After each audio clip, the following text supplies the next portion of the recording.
parlok na pediang sopai pi saisin sakane ka channel ka chonga te showing ne page ka video na kerpat ri api open sioba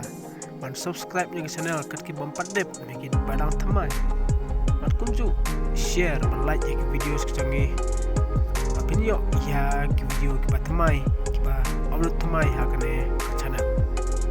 tinga ko play ya gitu ki bala kursan dengan ka pors play si bun play ko api tungye page ni sengap mentai ka dengan kubor babalai Karim Benzema ushu jubab tangdep ya kene ke jingkli haba Cristiano Ronaldo ne ki breu ki kli ya us phang ka golden boot ha Saudi Arabia ha Saudi Pro League long ba ha kene ki sihagini ki singi ki baldep ha ka ba kini ki artli ki rai lakai Karim Benzema bat Cristiano Ronaldo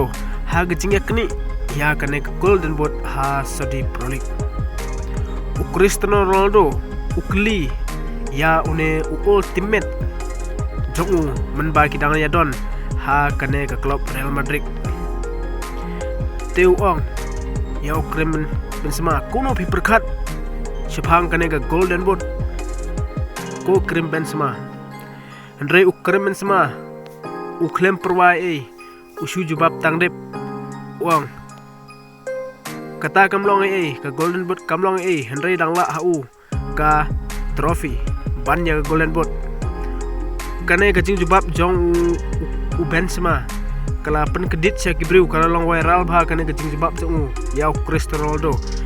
ka pen iba perkhat le ple jemut than ja kane ka golden boot ti kibriu ki kenthok ya kane ki ong yol se ba usensi ba Cristiano Ronaldo utam bun gol ya u ladai ken ya gi gol ba kine ki arngot bai lakai ba ki othep Cristiano Ronaldo ukam tam bun gol ya Karim Benzema yola se ba Karim Benzema super khat yola se ba uang ba ngala du shwa ya kane golden boot kam toy la ba ya u ban concentrate ya kane ka match ba nyok ni ba nyora ya kane ka trophy kane ka jing jubab yo Karim Benzema kala kampen hun ya kinong ya ki fans jong u nene lane ya Cristiano Ronaldo nene ki we pat ki ba sngap pat ki ba page ya ki kubor ki ba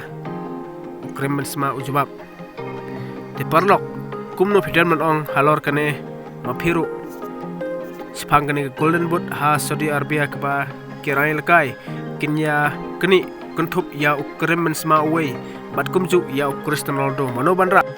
haga jingyo iya ke jongpi Cristiano Ronaldo nane Karim Benzema ni kuipat tang ta kulisi bun